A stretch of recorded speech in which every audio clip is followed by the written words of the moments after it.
Z nami sta Mitja Gorenšček, predsedujoči Ekonomsko-socialnemu svetu in glavni izvršni direktor GZS in novi predsednik Zveze svobodnih sindikatov. Dobro večer obema. Dobro večer. Povejte mi najprej, gospod Gorenšček, boste uvrstili na dnevni red seje Ekonomsko-socialnega sveta razpravo o božičnici, glede na to, da ste po včerajšnjem nastopu predsednika vlade Goloba, da božičnica bo že letos, dejali, da tega ne boste storili, dokler ne prejmete pojasnila predsednika vlade Goloba. Glejte, običajno te teme sodijo na sejo Ekonomsko-socialnega sveta.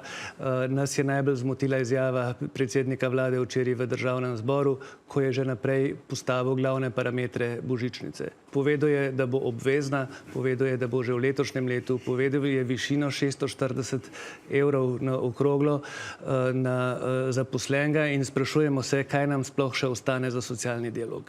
Mi smo pripravljeni se pogajati, če vemo, da je možen kompromis. Ob teh predpostavkah pač ne vidimo prostora za kompromis. Zato smo zahtevali od predsednika vlade, da nam pojasni, koliko je prostora v pogajanjih za kompromis. Kaj od tega je dejansko fiksirano in o čem se lahko pogovarjamo. Ste dobili že ta odgovor? Ne, tega odgovora še nismo dobili, dali smo mu rok do petka.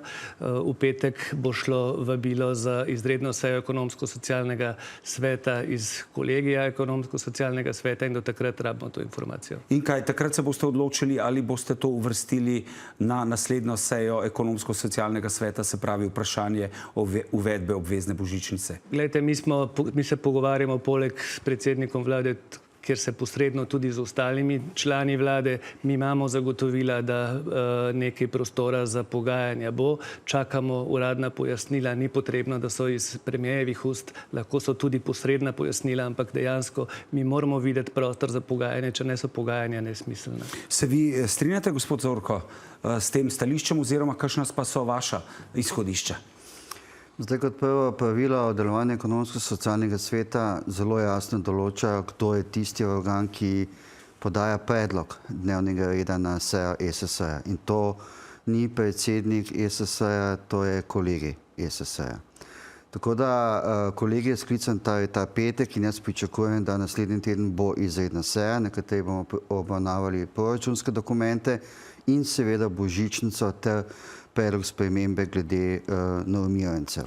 Kakšno pa je vaše stališče sindikata? Zdaj vi podpirate to božičnico, da je obvezna, oziroma ali tako kot gospod Gorenšček vidite to ponedeljkovo izjavo včerajšnjo predsednika vlade kot ultimat, da se nimamo več o čem pogovarjati, božičnica bo, vladni predlog je nekaj čez 600 evrov, čeprav naj bi bili, kot smo slišali tudi v prispevku, naj bi bila še dva predloga, 314 evrov in 1200. Zdaj, vlada je na ESS poslala izhodišče. Zdaj, izhodišče niso zakon. Mi seveda podpiramo to obvezno božičnico. Ne strinjam se z gospodom Gorenškom, ki je dejal, da ne ve, kje je še ta manevrski prostor za pogajanja. Namreč o tem prostoru bomo seveda zvedeli na sami seji Ekonomsko-socialnega sveta in tudi prav je tako. Prostor je, namreč v izhodiščih so tri različne višine navedene. Prostor je tudi v tem, da vidimo, kje, kako, na kakšen način. Podpiramo pa obvezno božičnico in seveda pričakujemo, da ta obvezna božičnica bo. Tole ne gre samo za neko predvolilno obljubo ali pa predvolilni bombonček, gre navsezadnje tudi za obljubo, ki je bila že dana v koalicijski pogodbi, katera poskus prvič je bil pred leta 2022, ko smo spominjali ZDR, pa je bil potem umaknjeno. Tako da pričakujemo, da obvezna božičnica bo. Na kakšen način, kako, po kateri poti bomo šli, pa seveda stvar socialnega dialoga, stvar socialnih partnerjev in vlade, da najdemo znotraj Ekonomsko-socialnega sveta tudi, rečemo temu, pot. Se vi strinjate, da ne gre za predvolilni bombonček in da je še prostor? Jaz se s tem prvič ne moram strinjati, da ni predvolilni bombonček.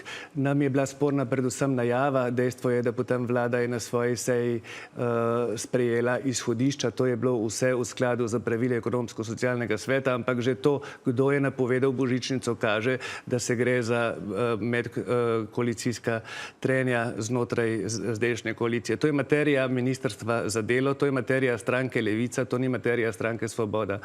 Minister je pač želel v korist svoje stranke ponuditi to ugodnost vsem zaposlenim.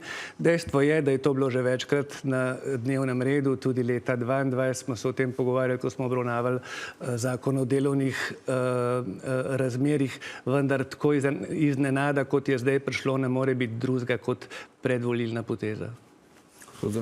Zdaj, ne glede na to, kako pač različno pojmujemo, to je ta predlog. Dejstvo je, da predlog je. Tukaj ljudje in tudi sindikati smo seveda obvezno božičnico zagrabili. Zdaj se samo moramo dogovoriti o tem, kje, na kakšen način, v kakšni višini, torej se bo ta obvezna božičnica tudi izplačala. Je recimo ta predlog 314 za vas sprejemljiv? Veste, jaz se ne bom pogajal preko medija, dokler ne slišimo še, bom rekel, tudi konkretnejše obrazložitve strani vlade.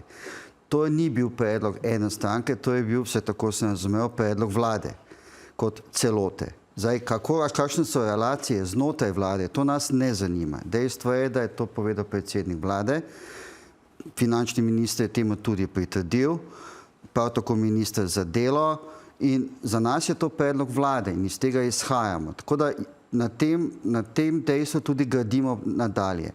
Zdaj, kakšna je višina sprejemljiva, kakšna ni sprejemljiva, kaj je zmožno, kaj ni zmožno gospodarstvo plačati, je seveda stvar nekega dogovora, pogovorov. In jaz mislim, da je zelo pomembno to, da najdemo pot, kako priti do te obvezne božičnice, to je, da se bo lahko da jo bodo lahko deležni vsi, tako v javnem, kot tudi v zasebnem sektorju. Gospod Gorenšček, sindikat tukaj prikimava, božičnica mora biti obvezna. Kaj pa gospodarstvo pravi na to in seveda ta višina?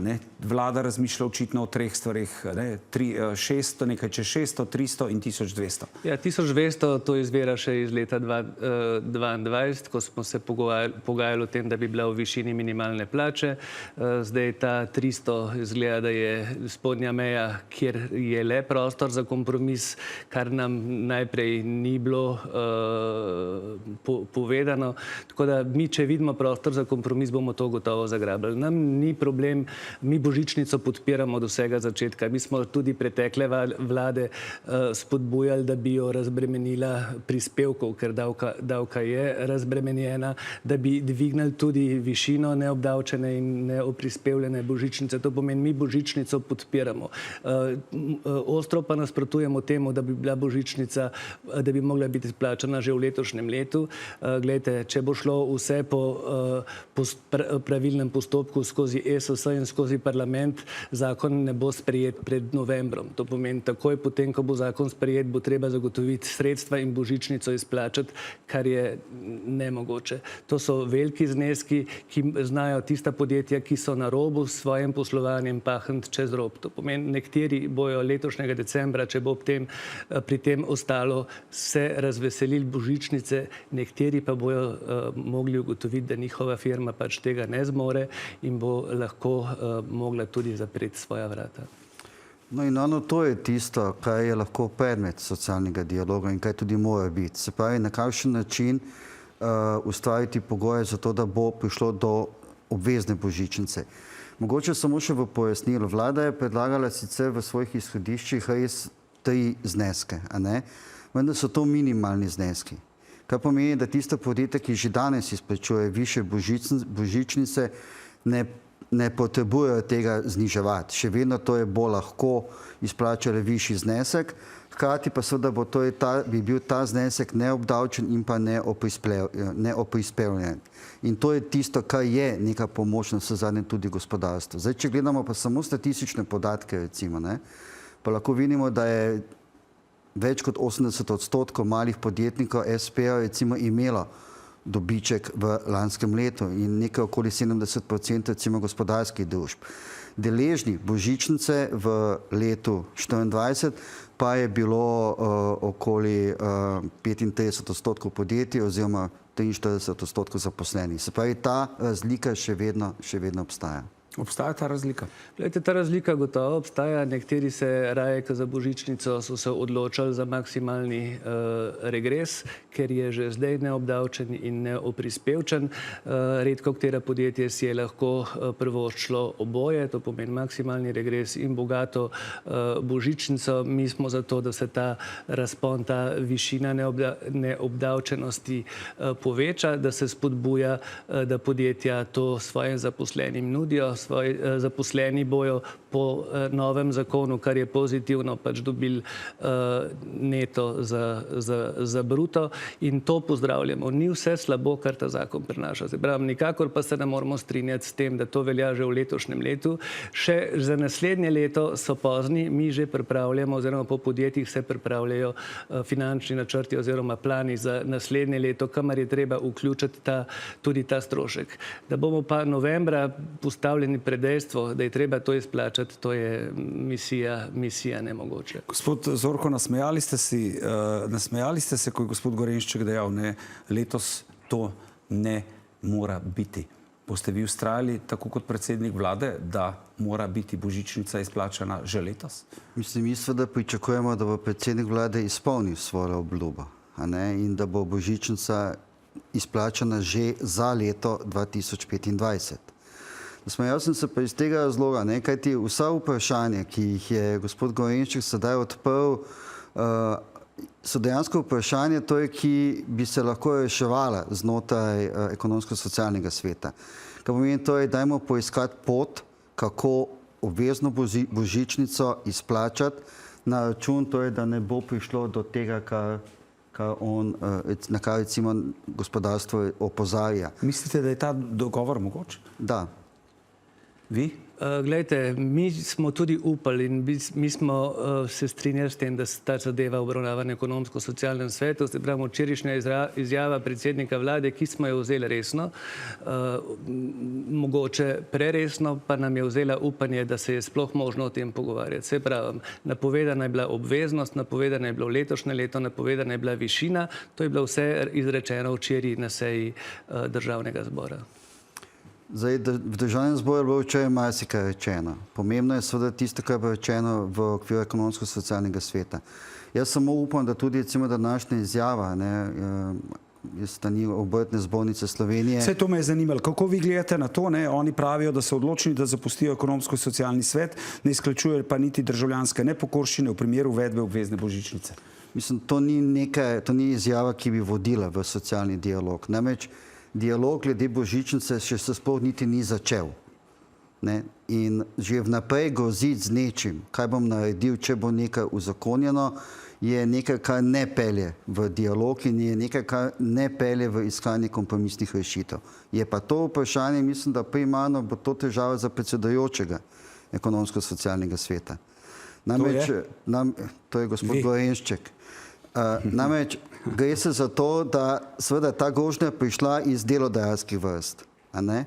In predsedujoči, jaz predvidevam in upam in verjamem, da mu je seveda v interesu, da ekonomsko-socialni svet deluje še naprej in da je učinkovit in da ima to vlogo, ki jo ima danes. In verjamem, da bo storil vse, kar je v njegovi moči, da bo to tudi dejansko storjeno. Je pa še to, da treba povedati. Izstop enega člana ne vpliva na delovanje ekonomsko-socialnega sveta. Gospod Gorenšček, kako boste torej ravnali v petek in kako vi vidite ta grožnjo Obrtno-podjetniške zbornice, kjer so odločeni, da zapustijo ekonomsko-socialni svet, če bo obvezna božičnica sprejeta? Mi smo 4. julija v lanskem letu obudili socialni dialog. Do zdaj moram reči, da nove teme so šle skozi socialni dialog vzorno.